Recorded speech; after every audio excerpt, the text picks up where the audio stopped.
All right, let me read to you James chapter 1, verses 19 to 27. I'm going to start with verse 19. And we're going to talk about relationships a little bit. I want to read the text to you first. James 1, verses 19 through 27. Know this, my beloved brothers and sisters, let every person be quick to hear, slow to speak, and slow to anger. For the anger of man does not produce the righteousness of God. Therefore put away all filthiness and rampant wickedness, and receive with meekness the implanted word, which is able to save your souls. But be doers of the word, and not hearers only, deceiving yourselves. For if anyone is a hearer of the word and not a doer, he is like a man who looks intently at his natural face in a mirror. For he looks at himself and goes away and at once forgets what he was like.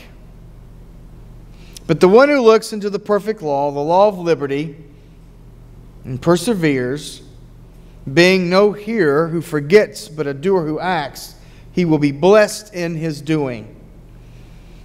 If anyone thinks he is religious and does not bridle his tongue, but deceives his heart, this person's religion is worthless. Religion that is pure and undefiled before God the Father is this: to visit orphans and widows in their affliction, and to keep oneself unstained from the world. All right, there's a lot there. We've started a sermon series on James, and it's a letter, but it's also a sermon. It's a mixture between the two. It was written to primarily newly converted Jewish persons into Christianity. And these Jews were experiencing persecution almost immediately. So it's a church in persecution. It's a church that is being redefined by Christ, very similar to the church in Ephesus, except there aren't as many, if any, pagan converts into Christianity as we had in Ephesus. But here we have converts to Christianity who are struggling with this new relationship with God through Christ and being defined by not the law of Abraham, but the law of liberty. The law of liberty. And so, James is trying to address this issue as Paul attempted to address the issues in Ephesus. James, the half-brother of Jesus, is trying to help the church deal with the internal stuff. The stuff that's inside the human heart. The stuff that happens within the fellowship. And so we have this challenging word. Bridle the tongue. Be careful about the tongue and how it can do damage if it's an angry and undisciplined tongue. Be careful. Be careful. Be slow. Be slow to speak, slow to anger, quick to listen. Don't allow your emotions to carry you and the situation into a much worse context because of the tongue. Now, these words have been true for every culture and every generation since. Certainly, we can hear those words. I found a book a number of years ago, maybe 20 years ago. You know, time goes by pretty quickly anymore. Amen? It's hard to say. 20 years ago doesn't seem 20 years ago. It seems just a few years ago. But as I look at the book, the date on it's 1995. Holy mackerel. There's a big gap of time. I thought I just bought this book just the other day. It's a very good book, and I've used it. I've referred it to couples and premarital scenarios and in marriage enrichment workshops, and it's entitled Why Marriages Succeed or Fail, and How Can You Make Yours Last.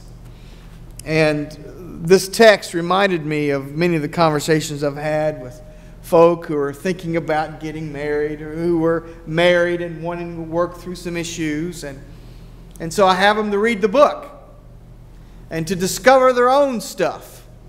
It's in marriage situations when I'm doing counseling, which I'm not a professional counselor, but if I talk to folk who want a deduction off of their what they have to pay to the courthouse, I think it's a $90 deduction if you get counseling from a pastor. I have them read the book, and then we talk about the book, and in this book they discover how to fight fair, how to have issues, because we all know in all relationships there's going to be stuff, right? How many of you have been married? How many people have been married more than 20 years? Just raise your hand. Do you have stuff? Everybody have stuff? Right? You got stuff. Now, is it stuff that you didn't think you'd have when you walked down the aisle? When you're eating the wedding cake, you thought maybe you wouldn't have the same kind of stuff that other people have? And you come to find out that soon thereafter, stuff happens. Misunderstandings and all sorts of confusion, and I thought you understood, and I didn't know, and I didn't realize, and you begin to have these collisions of worldviews and ideas and expectations. Well, this book is helpful for all relationships, but specifically for marital relationships. I thought I'd share you some of the deeper insights from this book that fit along this James, the wisdom we find out of James. Dr. Gottman gives 4 horsemen of the apocalypse. All right? Now he's pulling this imagery from Revelation, and it has nothing to do with Revelation, but it has something to do with what happens when a marriage becomes toxic and dies. Marriages can die. They can go through a process where they cannot be recovered. And we certainly don't want to see that happen. So Dr. Gottman has given some descriptions of what a toxic marriage, how it begins and where it goes, right? So he gives 4 horsemen. The first horseman he entitles The Horseman of Criticism. Now, Kelly and I, we will be married. How long are we going to be married, honey? 26 years. 26 years. September the 9th. 26 years, right? And I've referenced this book in many ways to survive. Those.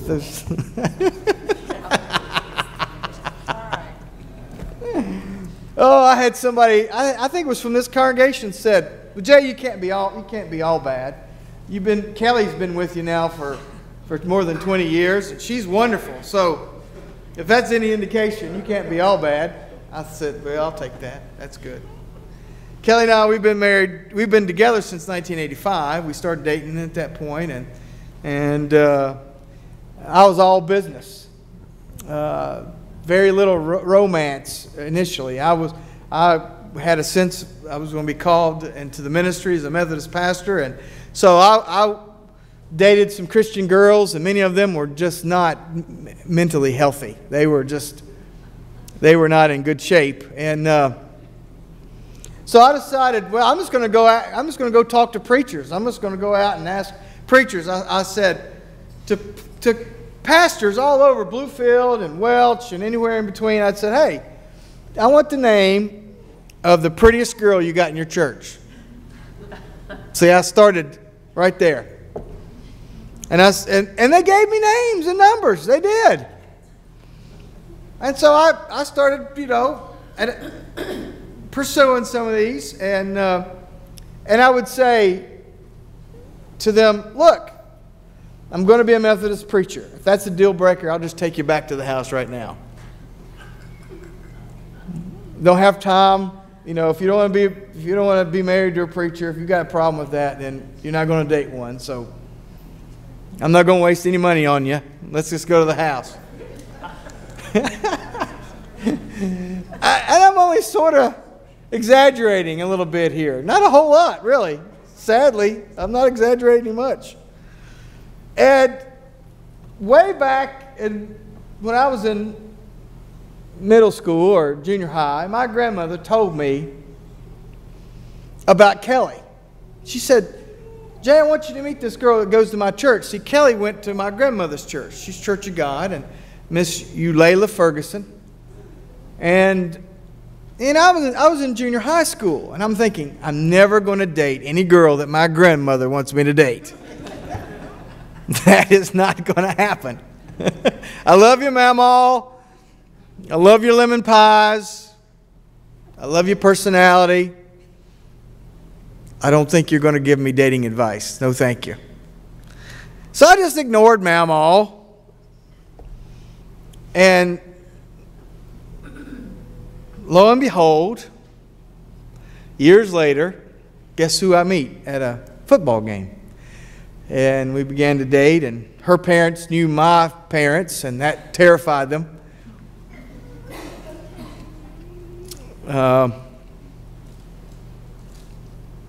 The only thing that saved me from the Muncies was that my grandmother attended their church, and so there was hope. But they were suspicious. And so for 4 years we dated and built trust, and she understood she would go ride with me to churches to play the piano, and she'd have to suffer through all those sermons. Sometimes she'd have to hear the same sermon 3 times.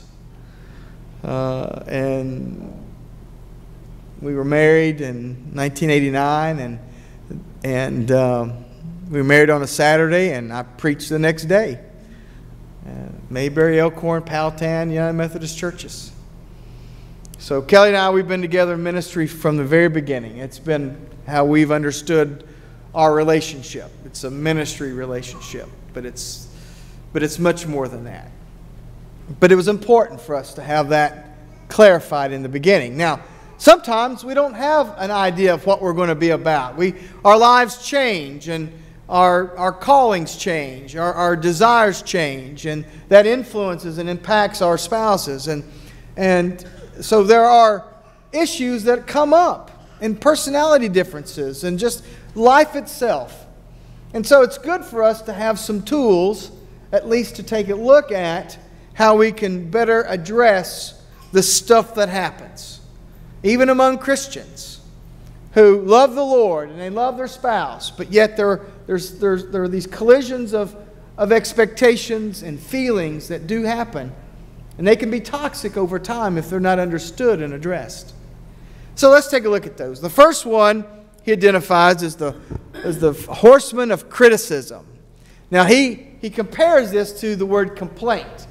There are always going to be complaints in relationships. And he separates the two from a legitimate complaint to an unhealthy criticism by the way the complaint is issued. I'll give you some examples. He says, but criticism involves attacking someone's personality or character rather than a specific behavior, usually with blame. So, Kelly gets tired of having to pick up my shoes in the middle of the living room. Now, a complaint would be, honey, could you help me? Sometimes I trip over the shoes at nighttime when the light's not on, and it would be awful helpful to me if you wouldn't mind moving your shoes, take them back to the laundry room and keep them out there if you don't mind. Now that would be a complaint. It's a legitimate issue, and she has a way of addressing that. Now a criticism would be, you big ugly slob. You lazy slob. Are you trying to kill me by putting your shoes in the middle of the floor? I know you're worthless, but at least you can take your stinking shoes and get them out of the way so I don't kill myself. You see the difference? Now, I'm not taking any of these from my personal life. Amen? All made up. Complaints happen. They happen in life. Misunderstandings, fallibilities, they happen. And only the most naive of idealistic young folk who go into a marriage think that they're never going to have a problem. We always have problems, and we'll always have problems. Now, how do we identify the problem before it becomes toxic and disastrous?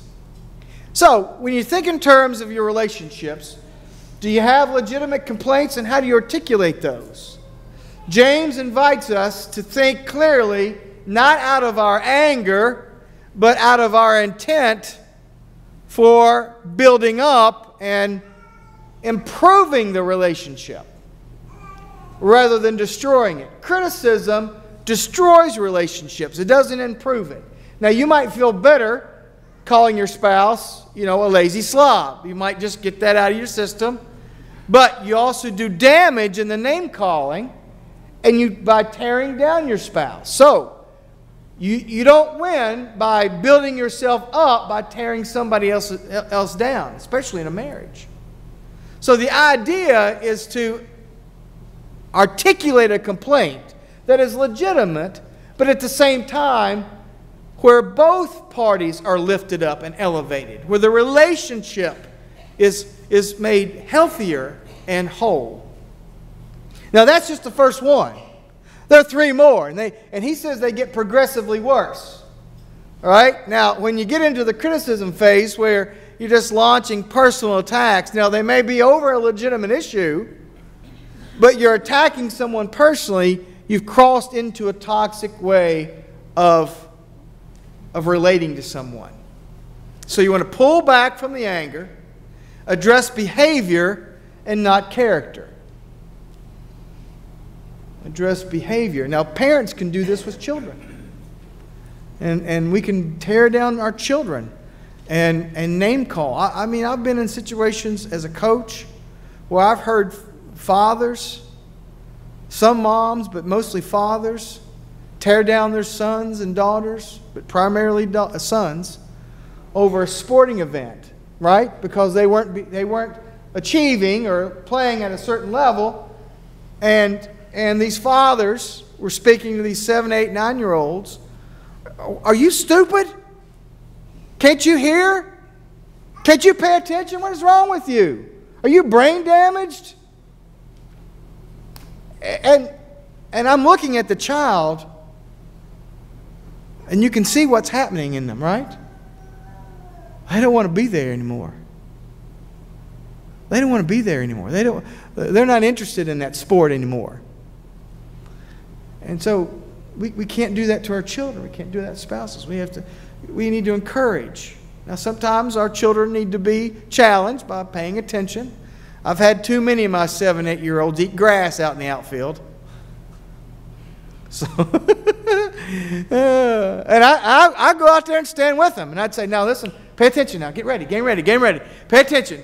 I don't say, come on now. What's wrong with you? You brain damaged? Are you lazy? Are you stupid? You don't get into the name calling. That's where it becomes problematic. Now, the next level of toxic damage that's done in relationships is called contempt. Now, I don't have the book, and I keep forgetting to get it. I don't think it's out on Kindle yet. But Dr. Gottman's book, Why Marriages Succeed or Fail, there was a follow-up book done by one of his students, and she's narrowed it down to the most important one, and she says the next horseman is the most important in identifying a dead or dying relationship. And she says it's contempt. So criticism that includes name calling moves toward contempt. This is where it gets abusive. I'll give you I'll read the definition he gives on contempt. Let me find my glasses that'll work. Last week I didn't have any pair of glasses. Now I've got 3 pairs up here. I got to pick the right one. All right, what separates contempt from criticism is the intention to insult and psychologically abuse your partner. Now I will tell you, sadly, in the life of the church, I've seen this. I've seen it. I've seen it masked with humor.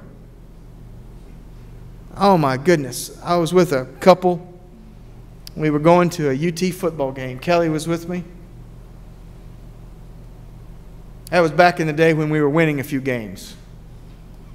We might be winning a few games now, but back in the day, it's been a long time ago. And we were with this couple, and they were attached to the church in a particular way. And I was sitting in the front with the male that was driving. Kelly was sitting in the back with the female. And the atmosphere became very uncomfortable for me. And I would say it became uncomfortable for Kelly too. The male began to attack the intelligence of his wife and make fun of her and tell stories that would depict her as being bumbling and stupid, and he made her the butt of the joke. And we make fun of each other. Kelly makes fun of herself. I make fun of myself. And there are times where we can laugh at each other. We laugh at ourselves. Come on, we know that. But then there's a line that's crossed where the other person's not laughing. And their head's down and their body language is like a whipped dog. They're just beat down. We've gone from name-calling to abuse. You can't use humor to tear someone down psychologically. You can't use your legitimate complaint to humiliate and rob someone of their dignity. You can't do that. James would say, listen, listen. Spend more time listening. Ask questions and listen. Find out the truth before you make your decision. Don't allow anger. Anger will never produce the righteousness of God. Contempt will never help your spouse become the person that God would have them to be in your life. Contempt will never help your child be the person that your child was created to be. It tears down and it wounds. It destroys marriages. As a matter of fact, Dr. Gottman's assistant, who now has her own practice, says that this is the one that destroys marriages more than any other. Watch the contemptuous humor that you use with your coworkers.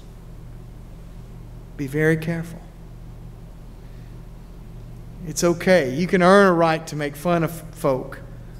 You know, I mean, I give everybody permission. You can make fun of my bald head, right? All right. Some of us are blessed with hairdos that are easy to manage. You can make fun of that. But we have to be careful, right? Make sure that the other person is laughing. It's not at their expense. In marriages, when we grow contemptuous of one another, then we try to humiliate them and demean them. It's a way in which our anger becomes abusive. The next one is defensiveness. And I'll read that definition. Let me get my glasses back out here. Once contempt enters the home, the third horseman, defensiveness, follows close behind. And it's now that both feel victimized, both parties feel victimized, no one listens to legitimate complaints, but one responds once a complaint has been lodged against them. They then respond with a complaint. So what you have are these dueling complaints. Sometimes we hear children mimic this third horseman. I know you are, but what am I? Kind of a response. Where both parties may have legitimate issues. I need to pick up my shoes. But my spouse may need to learn to relax sometimes and not be so determined to keep the cleanest house all the time. We got to live in it sometimes. Now, this is not something Kelly and I would deal with. I'm just making this up. All right? So I might have a legitimate complaint of my own. But what you have to do is you have to work through the complaints in a way in which you don't wind up being defensive and lodging complaint versus another complaint. So criticism is not healthy. Contempt is extremely damaging. And then you never really develop a conversation. You never really get at the heart of the issue when you're being defensive. Now, being defensive is not setting boundaries against people who are abusive. They're abusive people. And their language is abusive. And they try to intimidate, verbally intimidate. And so when we begin to deal with defensiveness, we have to set ground rules on how we're going to talk about complaints. And we have to be careful about how we share those complaints one to the other. We have to ratchet down the language and be willing to address these issues. But when you get defensive, you've already been wounded. See, the thing about defensiveness is that each party has been wounded by contempt or by criticism. And so their defenses are up. And there's a lack of trust. So in order to bring healing to that, we have to seek healing and forgiveness over those abusive and contemptuous experiences. You have to begin with healing. Once we get to the third apocalypse, it's not just about dealing with the initial complaint. Now we're dealing with the woundedness that's come with it. And then the last one, and he says this is when you get to this level, it's the marriage has a very small percentage of survival, and that is stonewalling. And this is just not listening at all, talking over each other, leaving the table, not speaking to each other, having lost the desire to even want to fix it.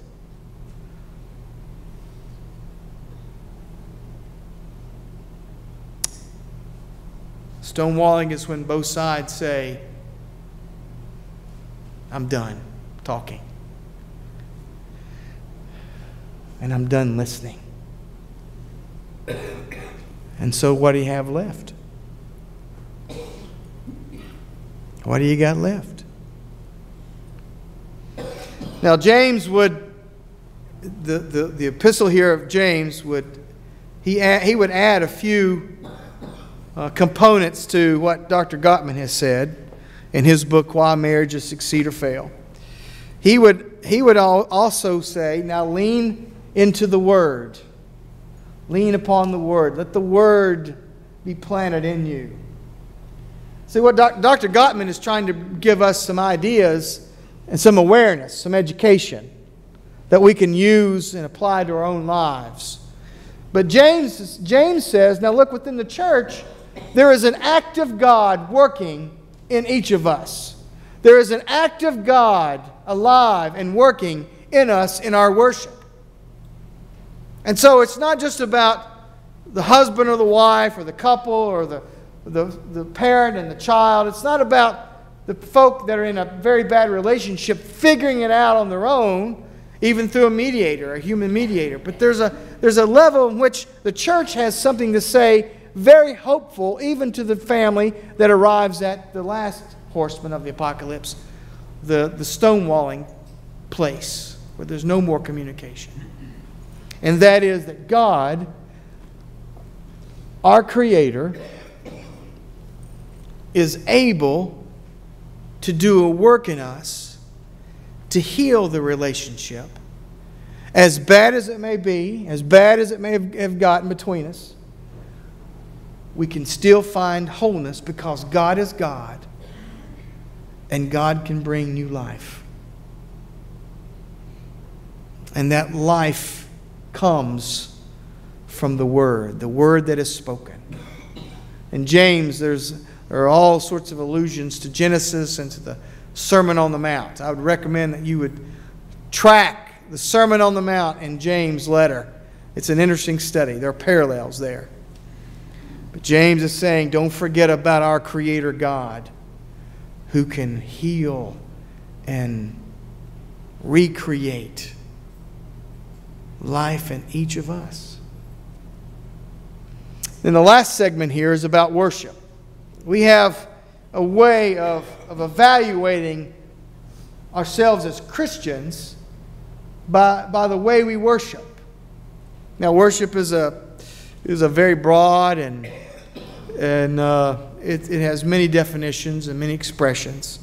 But I love what James said about it is the religion that God desires, the religion that God approves. And it has very little to do with musical genre or the day in which we worship or the time in which we worship or whether we wear robes or sandals or whatever we might wear. It has none of the cultural components to it. It basically says the worship that God requires, the worship that really pleases God, is the worship that helps us to discover and focus on the other. The worship that draws attention to ourselves is the worship that displeases God. It's the kind of worship and relationship that encourages criticism and contempt, stonewalling.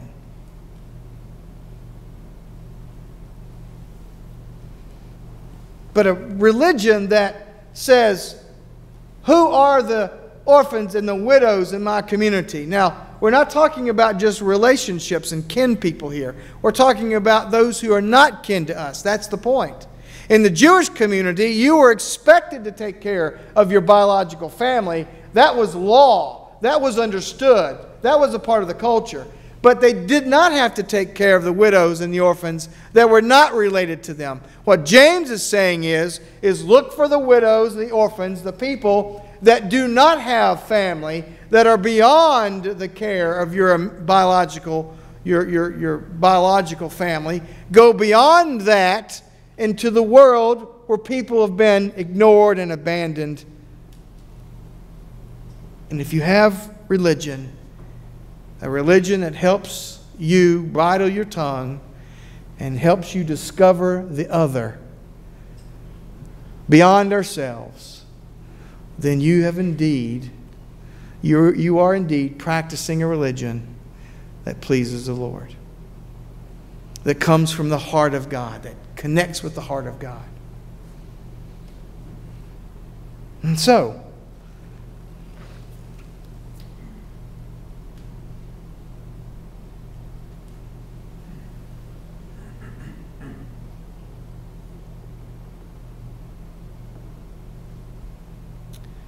would we dare invite the Holy Spirit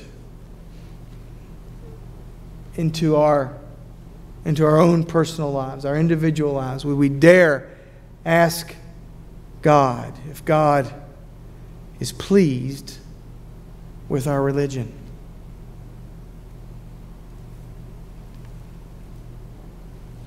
It can be a scary thing.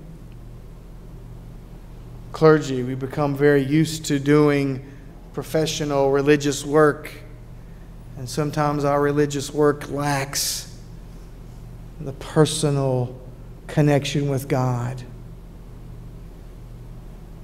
It becomes just something that we do on the surface. Members who are raised in the church, we can become very complacent with our traditions.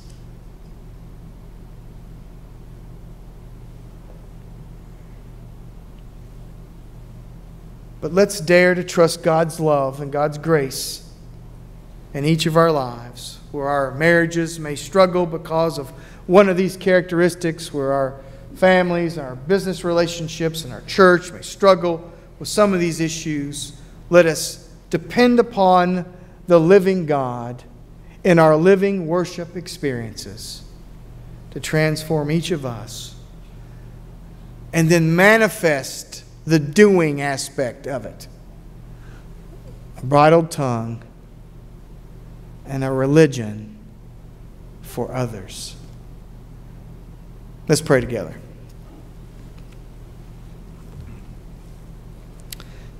Father, in all of our relationships, may we honor you. Lord, may we honor you.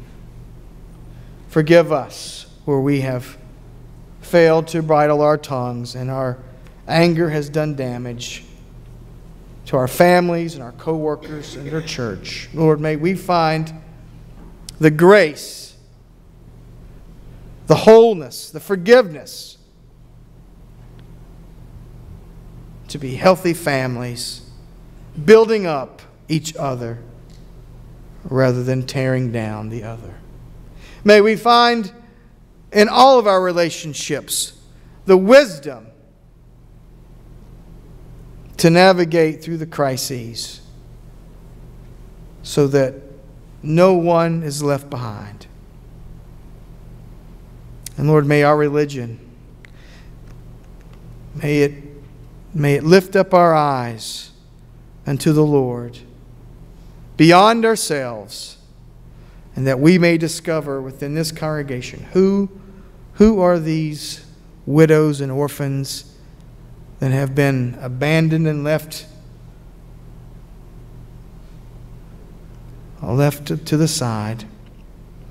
May we discover them so that our faith and our worship would be pleasing unto you.